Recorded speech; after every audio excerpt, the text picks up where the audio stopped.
And we parents, are we raising performers or humans, people?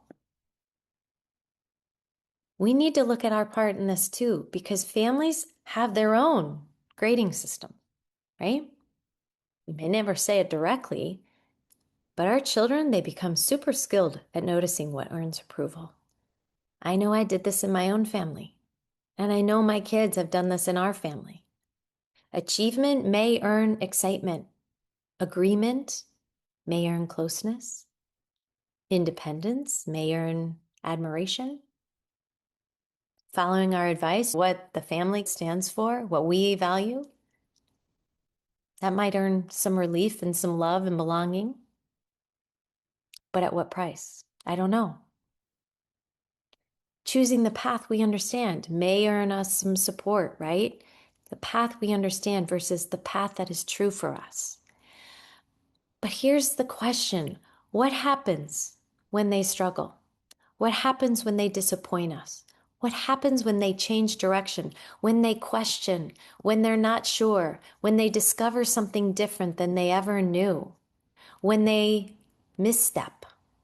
In order to, as we learn, that misstep might help them learn themselves. Do we want them avoiding those, or do we want them cautiously but also very intentionally stepping into the possibility of that in learning themselves? What happens when they tell us the truth that we don't want to hear? What do they experience? Do they experience curiosity or correction, right? Do they experience trust or maybe immediate management? Do they experience love that remains steady or love that feels warmer when they're doing well?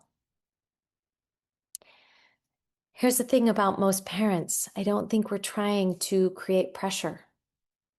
We love our kids. We're coming from a place of believing we know what is best. We want to protect. We know the world can be harsh. It can be competitive. And we want doors to stay open. But the thing about fear is it turns guidance into control. We're not really listening. And sometimes the most formative thing we can do is allow our young adult to wrestle, to struggle, to question, to wonder, to misstep, to be unsure, to make an imperfect choice, to experience the natural consequence of whatever choices they're making. That is some of our greatest gift to our kids, and we're not very good at it. How about letting them revise and return and discover? As we know, and as we talk about here in this podcast, our job as parents, I don't believe is to remove every struggle. I believe our job is to create a relationship sturdy enough that they can struggle without believing that they have lost our love or their belonging. So here are a few small but powerful shifts. Instead of asking, what grade did you get? How'd you do on the test? Try, what did you learn? Instead of, what are you going to do about this? Try, what do you make of what happened? How do you want to approach that? Instead of, why didn't you listen to me? Try, what do you understand now that you could not have understood before? What do you know to be true today that you didn't even know yesterday or before this decision or this situation arose? Instead of immediately offering advice, ask, do you want me to listen, help you think, or offer an opinion? Do you want my support? Do you want my advice? And my sweet Leo has given me very loud and clear orders on this. Mom, I want more support. And when I want advice, I will let you know. But support is more what is needed and wanted. And quite honestly, probably very appropriate. So instead of asking only about the outcome, ask about the process. The process is the gold. Remember that, not the outcome. So instead of asking about the grade or the test, what felt hard? What surprised you? What are you proud of and how you handled it? What might you do differently next time?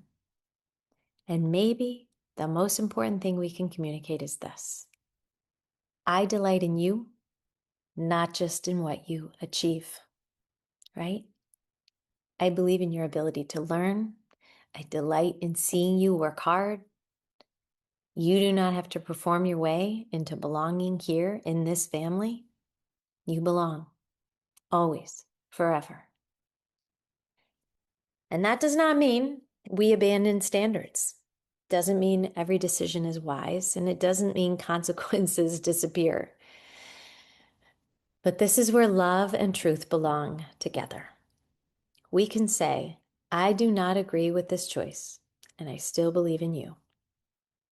This work is not finished, and you are not a failure. You made a mistake, and you know what? You are capable of repair. I see you. I believe in you. That outcome, disappointing, but it does not define you. And that is what it means to behold a person rather than reduce them to a measurement.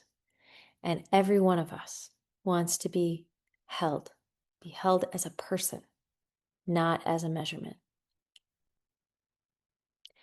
So back to Blasco, Professor Blasco. He describes a kind of grading in which students can revise their work repeatedly until they demonstrate mastery. And I thought this was brilliant because where is that done, right?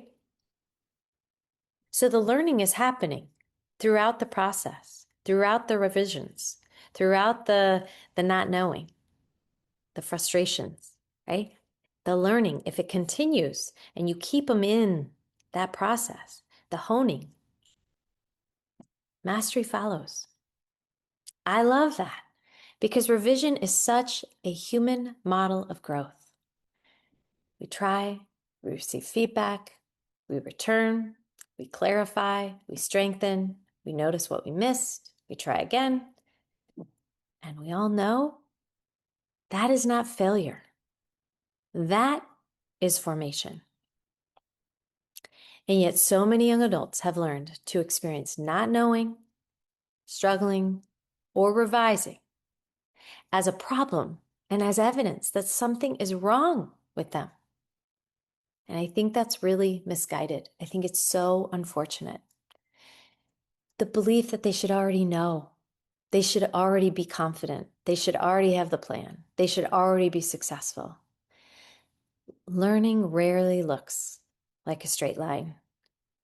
And we parents, we know this, right? And the whole thing about formation and becoming, that's not a straight line either. And we know this to be true. The goal is never to not struggle. The goal is not to ever drift. The goal is to know how to return, how to come back, how to repair. It's not about performing perfectly. It's not about always being consistent, but it's about consistently being inconsistent. But it's staying in the game. It's showing up. It's starting over and over. So when you feel pressure to perform, I want you pausing and asking yourself 4 questions. What am I trying to prove? What am I afraid this outcome will mean about me? What is this experience asking me to learn?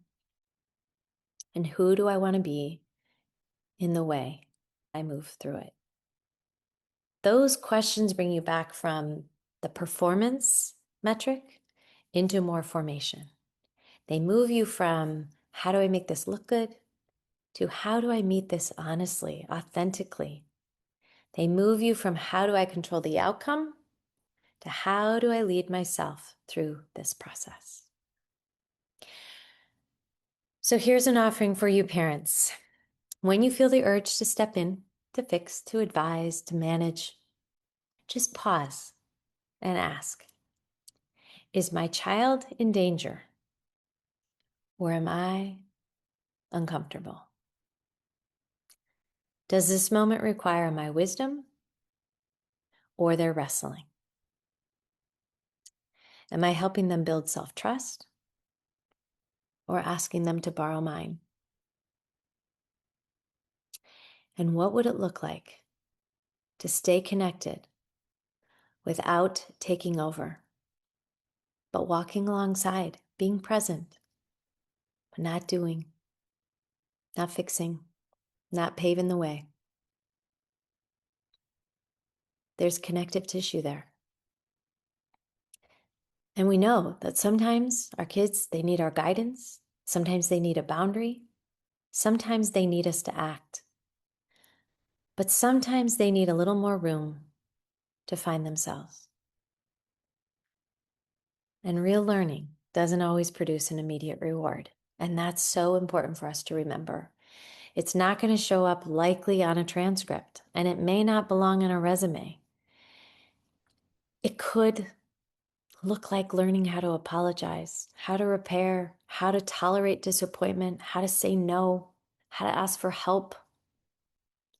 Could be learning how to stay in a hard conversation, right? These are all formation. Learning how to choose what is true over what is impressive.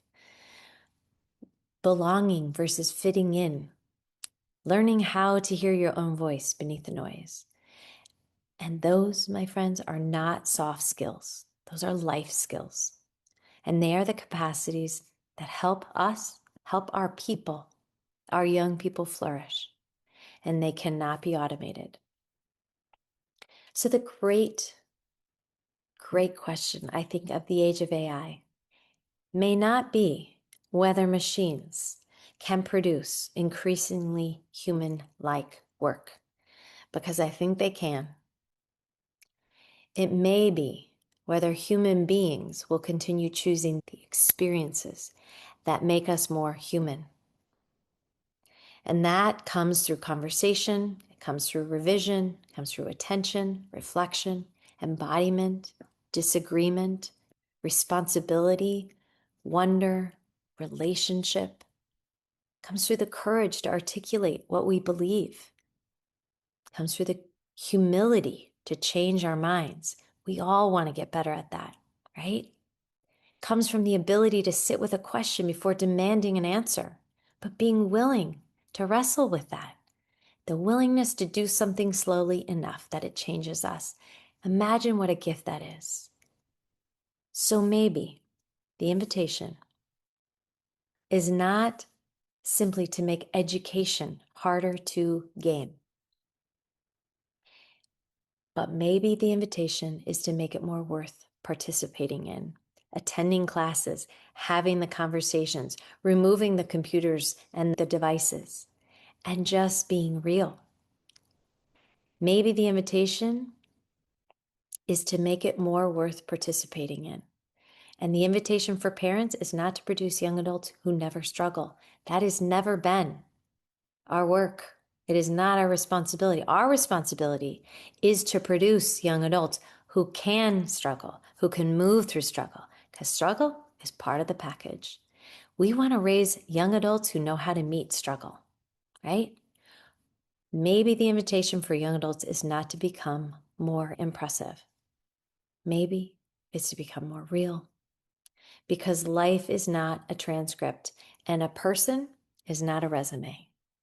Your worth, your worthiness, your value is not a grade, a title, a salary, an acceptance, or an outcome. The question is not only, how am I doing?